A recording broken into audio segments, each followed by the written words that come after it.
এডোখৰ ভূমিক কেন্দ্ৰ কৰি চলিছে বিবাদ। ইয়াৰ মাজতে নিশা জ্বলিল এটি গৃহ। দুটা পক্ষৰ মাজত মাটি বেদখলক লৈ চলিছে টনা আজোৰা।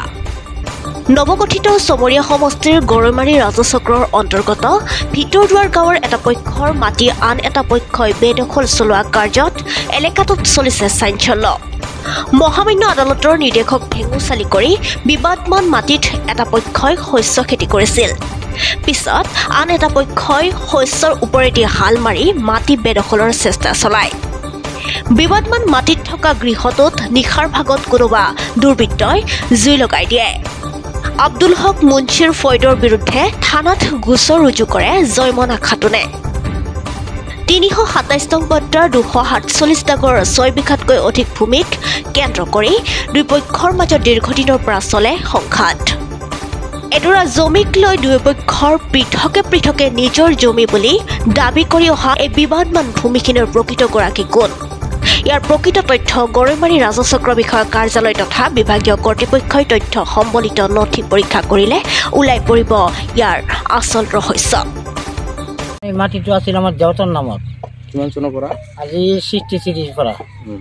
আর আমার নামত আমার ভাই ককা যেটা আছে বুনি যেটা আছে সেইটার নাম হয়েছে আপনার 21 পৰা।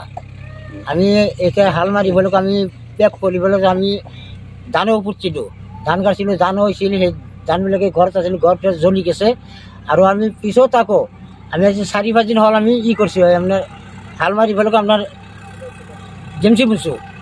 জেমসি মুলি ইয়াতে কালি আবার কি করছে নাটি পালা লৈ পেলো গুন্ডা গান্ডি বহুত কিছু আলফা চাফা লৈ পেলে ইয়াতে কমসে কম নিশ্চয় 4-500 মানুষ আনি পেলক আমি ইয়াতে খেতে যাব নোৱাৰো। ইয়াতে আমার ভয় থাকে কি আমার শস্যের উপর তো আপনার এই হাল মারিবলে ইয়াতে গুছি গেছে। কালি লাঠি ফালা লৈ আহা কোন হয়? এই জাইদুল হয় আৰু আপনাৰ হকমুন্সি আৰু বহুত কেইটা আমি আৰ বাকিবিলাক আমি চিনি নাপাওঁ। আজি কিমান দিন ধৰি আপোনালোকে খেতি বাতি কৰি আছে? আজি আমি 3 বছৰ ধৰে মই নিজাবাদ কৰি আছো। আৰ আমাৰ দেউতাটো 63 পৰা দেউতাই কৰি গেছে। 1 বছৰ মান সিহঁতৰ আইডা দিছিল। আইডা দিলে সিহঁতে কি কৰছে এতিয়া মাটিটো বলে সিহঁতৰ আবার উঠি ফেলে মাটি আছে, উঠি ফেলে সিহঁতে কৈছে আমার ইটো মাটি আর সেইটো হল আপনার বেলেগ দাগ আর এইটো হল আমার বেলেগ দাগ। এইটো হল আমার পাটাও বেলেগ মাটিও আমার বেলেগ। আপোনালোকে কেছ পাছ কৰিছিল না মাটিৰ কেছ? বহুত আজি 3-4 বছৰ ধৰে আমৰা কেছ চলি আছে। কোৰ্টৰ পৰা কি ৰায় দিছে? কোৰ্টেৰ পৰা আমাৰ তাৰমানে এটা ডকুমেন্ট দিছে, আমি এটা খেতে যে আমার কাগজ পাতি আছে, আমি এটা আবাদ করে খাবার পারিম। সেই আবাদৰ পৰা তার উপর তো আমরা এইখাতে আবাদ করে আছে এই বলছে। কিন্তু ধানটো আমি পহিছিল রাতি 1টা-2টা বাজার ধরে।